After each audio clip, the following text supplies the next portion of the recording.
Hello बच्चों, कैसे हो आप सब। I hope you all are doing well. तो आज की वीडियो मतलब इस चीज पे होने वाली है जिस चीज के रिगार्डिंग बच्चे बहुत ही ज्यादा टेक्स्ट कर रहे हैं। एक तो आपका हो गया, यहाँ पे आप देख सकते हैं class 10th 11th 12th result, और साथ ही साथ हम बात करने वाले हैं आपके प्रैक्टिकल एग्जामिनेशन की। ठीक है, तो पहली अगर हम बात करें यहाँ पे देखो, जैसे ही आपका एग्जामिनेशन खत्म होते हैं तो आपका फिर सीन आ जाता है रिजल्ट्स का। राइट, तो अभी से ही तो बहुत ज्यादा टेक्स्ट आने लगे हैं कि सर रिजल्ट कब आएगा, कैसे आएगा, क्या होगा। हमें नहीं पता कि हमारा रिजल्ट कैसे होगा, क्या होगा, बिकॉज बहुत सारी एक्सपेक्टेशंस है। ठीक है, पेपर्स में तो अपना 100% दिया है, लेकिन रिजल्ट का ही देखना है कि वहां पे क्या सीन्स हुए होंगे। राइट, बिकॉज जेके बोस है तो कुछ भी मुमकिन है, ये तो मैं पहले से बोलता आ रहा हूं। तो अगर हम बात करें, पहले हम प्रैक्टिकल एग्जामिनेशन की बात करते हैं, उसके बाद हम आपके रिजल्ट पे आते हैं। पहले अगर हम बात करें आपका जो प्रैक्टिकल एग्जामिनेशन है, देखो क्लास 10th की अगर हम बात करें, 10th का एक्सटर्नल प्रैक्टिकल एग्जामिनेशन नहीं है, तो उनको मुबारकबाद देना चाहता हूं मैं। ठीक है, आपका कोई प्रैक्टिकल एग्जामिनेशन नहीं है। सेकंड चीज, अगर हम 11th की बात करें, 11th का एक्सटर्नल प्रैक्टिकल एग्जामिनेशन है, वो भी उनके थ्योरी एग्जामिनेशन के जस्ट बाद। ठीक है, तो जैसे उनका थ्योरी एग्जामिनेशन खत्म होता है, उनका प्रैक्टिकल एग्जामिनेशन स्टार्ट होता है। अब ये चीज डिपेंड करती है जेके बोस के मूड पे। अगर उनका मूड आया तो 11th का स्कूल बेस्ड प्रैक्टिकल एग्जामिनेशन होंगे, एसबीई। अगर मूड आया तो you have to be prepared for that thing कि हमारा सेंटर्स में एग्जामिनेशन होगा। ये मैं बता रहा हूं, उनका मूड अच्छा हुआ तो आपका स्कूल बेस्ड एग्जामिनेशन होगा प्रैक्टिकल का। अब अगर हम 12th की बात करें, 12th का तो एज यूजुअल प्रैक्टिकल एग्जामिनेशंस होंगे, वो भी उनके सेंटर्स होंगे बाकायदा तौर पे।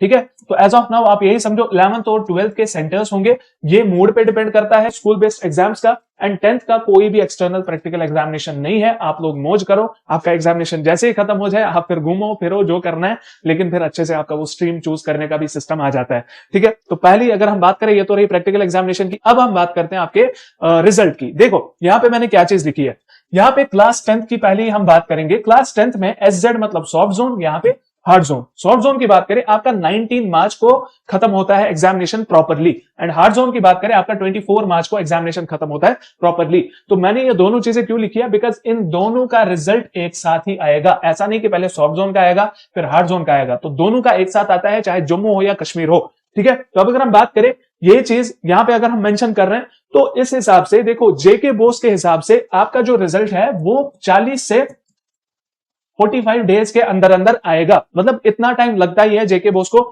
फिर ये डिपेंड करता है कि उनका अगर ज्यादा डिले हुआ, जब मैं वो बोलता हूं कि Jammu Kashmir board of delay education, right, तो यहां पे अगर हम बात करें, यहां पे रिजल्ट में अगर डिले आया तो इससे भी ज्यादा हो सकता है, 60 दिन का भी हो सकता है, लेकिन हम रेफरेंस लेते हैं 40 से 45 डेज। तो अगर हम इस हिसाब से चले तो 24 मार्च को खत्म होगा, क्योंकि हमें हार्ड जोन को ही रेफरेंस लेना है, बिकॉज इनका एग्जामिनेशन खत्म होके हम ये दिन गिनने स्टार्ट करेंगे। तो इस हिसाब से अगर हम देखें, आपका सेकेंड वीक ऑफ मे में रिजल्ट आ सकता है।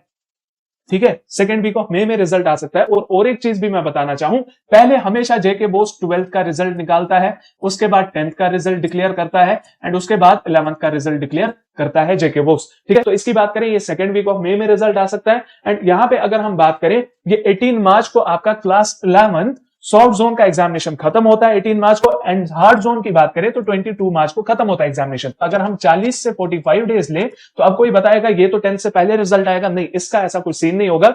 इसका देखो, अगर 10th का सेकेंड वीक ऑफ मे है तो 11th की बात अगर हम करें, दैट विल बी थर्ड और fourth week of May.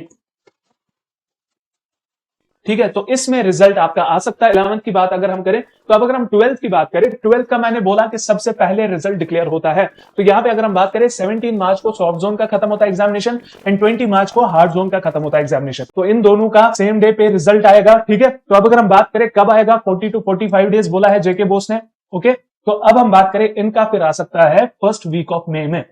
First week of May में आपका रिजल्ट आ सकता है। कोई फर्स्ट मे ना समझना, ये फर्स्ट वीक है। ओके, तो फर्स्ट वीक ऑफ मे में क्लास 12 का रिजल्ट आ सकता है। और हमने बात करी इस वीडियो में प्रैक्टिकल एग्जामिनेशन की। प्रैक्टिकल एग्जामिनेशन 10th का नहीं हो रहा है, एक्सटर्नल। ठीक है, 11th का हो रहा है। वो मूड पे डिपेंड करता है कि स्कूल बेस्ड एग्जामिनेशन होंगे या आपके सेंटर्स में एग्जामिनेशन होंगे। और बात करें 12th की, 12th का तो प्रॉपरली अच्छे से हो जाता है सेंटर्स में एग्जामिनेशन, और जब भी आपका सेंटर नोटिस वगैरह आएगा we will let you know. तो बाकी ऑब्वियसली बच्चों को रिजल्ट का तो बहुत ही ज्यादा टेंशन होगा, तो सभी बच्चे नीचे कमेंट्स में जरूर लिखेंगे कि I will make my parents proud. Obviously जैसे रिजल्ट आएगा, मुझे पूरा यकीन है जो भी बच्चा ये वीडियो देख रहा है, सभी बच्चों के बहुत ही अच्छे तगड़े मार्क्स होंगे, एंड आपके पेरेंट्स बहुत ही ज्यादा प्राउड फील करेंगे आपका रिजल्ट देखने के बाद। ठीक है, तो वही चीज आप नीचे कमेंट में लिख लेना कि I know I will make my parents proud. बाकी हमारे साथ जेके बोस वाला के साथ कनेक्टेड रहिए। हम मिलते हैं किसी और वीडियो में, तब तक के लिए good luck and take care.